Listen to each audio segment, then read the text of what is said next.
মানুষের বিপদে পাশে দাঁড়ালে কতখানি তৃপ্তি পাওয়া যায় সেই থেকে শুরু। আমরা চাই ঢাকা নয় একটা আদর্শ গণতান্ত্রিক চর্চার মডেল হবে।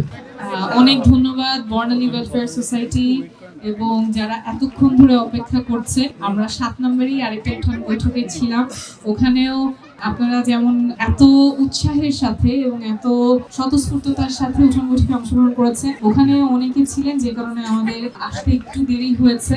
আপনারা অনেকক্ষণ ধরে অপেক্ষা করেছেন, সেজন্য অনেক ধন্যবাদ। কিন্তু একদম মনটা ভরে গেছে দেখে আপনারা যতখানি উৎসাহ উদ্দীপনার সাথে এখানে আছেন এবং এত সুন্দর করে আপনাদের সমস্যাগুলোর কথা বলছেন, প্রত্যাশাগুলোর কথাও বলছেন। কিন্তু অনেকক্ষণ ধরে অপেক্ষা করছেন, আমি দীর্ঘ করবো না, সরাসরি বলে ফেলি। এখানে আঙ্কেল যে পয়েন্টটা থেকে শুরু করেছেন, আমরা সবাই মিলে একসাথেই কাজ করতে চাই।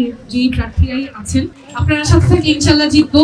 জিতলে হাবিব ভাই সহ যারা আছেন সবার সাথে একসাথে এলাকার জন্য কাজ করব। সেখানে আমার পরিকল্পনা হচ্ছে প্রত্যেক 6 মাসে একটা উন্মুক্ত আলোচনা করা, যেখানে সকল প্রার্থী আসবেন, মতামত দিবেন, সমালোচনা করবেন, পরামর্শ করবেন। কারণ আমরা চাই ঢাকা নয় একটা আদর্শ গণতান্ত্রিক চর্চার মডেল হবে। আমি আমার পরিচিতিটা দিব, কেন রাজনীতিতে আসলাম এবং কি পরিকল্পনা, সেটার মধ্যে অনেকের যে প্রশ্নটা করেছেন তার উত্তর চলে আসবে। আমার নাম তাসনিম জারা। আমি সামনের যে সংসদ নির্বাচন আছে সেখানে স্বতন্ত্র প্রার্থী হিসেবে ফুটবল মার্কা নিয়ে নির্বাচন করব। কারণ অনলাইনে স্বাক্ষর করতে হবে এমন না, এসে ফিজিক্যালি কাগজে কলমে নাম, ঠিকানা, ভোটার তথ্য এবং স্বাক্ষর দিয়ে যেতে হবে। এই শীতের মধ্যে দিনরাত কাজ করে 5,000 স্বাক্ষর সম্ভব ছিল না যদি আপনারা না থাকতেন। কারণ আপনারাই নিজেদের মধ্যে কথা বলে তারপরে ছোট ছোট টিম ফর্ম করে সেটা সম্ভব করেছেন এবং নতুন রাজনীতি যে ঢাকা নয় হবে সেটা শুরু আপনারা অলরেডি করে ফেলছেন। আমি খিলগাঁয়ে বড় হয়েছি।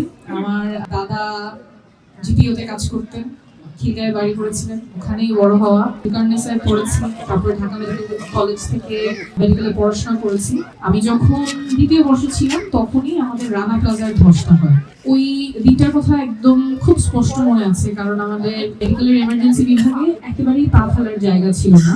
আহতরা এবং স্বজনরা এসে ভিড় করছিলেন। তখন আমার ফাইনাল পরীক্ষা চলছিল, আমাদের ফার্স্ট প্রফ চলছিল। এখানে C81-এর একজন আছো ভাইয়া, তোমরা জানো যে প্রফের ওই সময়টা একটু কষ্টকর থাকে, কিন্তু তার চেয়ে অনেক বেশি কষ্ট আমি সামনে দেখছিলাম যারা আহত হয়ে আসছিলেন। তো আমরা একটা ছোট টিম ফর্ম করে চেষ্টা করছিলাম যে আমাদের ডাক্তার দেখানো, তারপরে ব্লাড ম্যানেজ করা, ডায়ালিসিস করার জন্য কতখানি সহযোগিতা করা যায়। আপা যে বললেন সরকারি হাসপাতালে যে ভোগান্তি, ওখানে গেলে যারা এই জায়গাগুলোর সাথে পরিচিত না ওনারা জানবেন যে কতখানি ভোগান্তি হয়। কারণ আমাদের হাসপাতালগুলো রোগী বান্ধব করে করা হয় না, এবং যারা ওখানে কাজ করেন, ডাক্তার, নার্স, টেকনোলজিস্ট, রেডিওলজিস্ট যারা কাজ করেন, তাদের জন্য ওটা হাসপাতাল কর্মী যারা আছেন, যারা ওয়ার্কার আছেন, তাদের বান্ধব করা হয় না।